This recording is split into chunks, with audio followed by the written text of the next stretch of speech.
आज पूरे देश में गुरु पूर्णिमा मनाई जा रही है और हमारे देश में गुरु के महत्व को बहुत ज़्यादा तवज्जो दी गई है, बहुत ज़्यादा इम्पोर्टेंस दी गई है। रामचंद्र जी पिता की आज्ञा मान करके चले, वनवास गए, मार्ग में कितनी बाधाएं आई। ऐसे ही अध्यात्म के मार्ग पर नाना प्रकार की बाधाएं आती हैं। आदमी जब साधना करता है, अक्सर ये पुराणों की कथाएं हैं कि जब कोई ऋषि साधना करता है तो इंद्र का सिंहासन हिलने लगता है और इंद्र उसकी साधना में बाधा डालने का काम करता है कि किसी प्रकार से इसका संकल्प टूट जाए, ये साधना ना करे, इसकी उग्र साधना में बाधा पड़ जाए।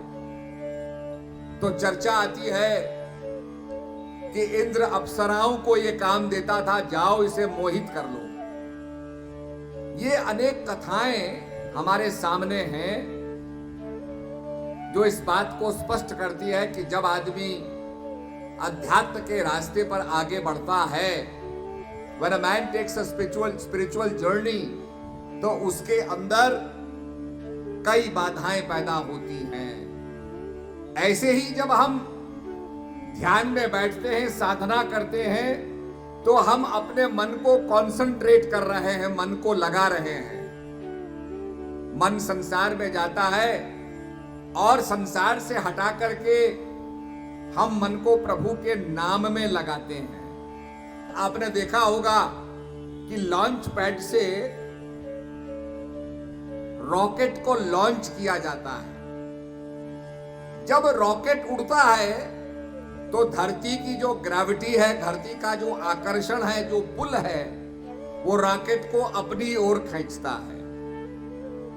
इसीलिए न्यूटन ने जब देखा कि वृक्ष से सेब नीचे गिरा तो उसने कहा नीचे कोई अट्रैक्शन होगा, नीचे कोई फोर्स होगा जो इसे नीचे की ओर खींच रहा है, और उस फोर्स को उसने ग्रेविटी का फोर्स कहा, गुरुत्व आकर्षण।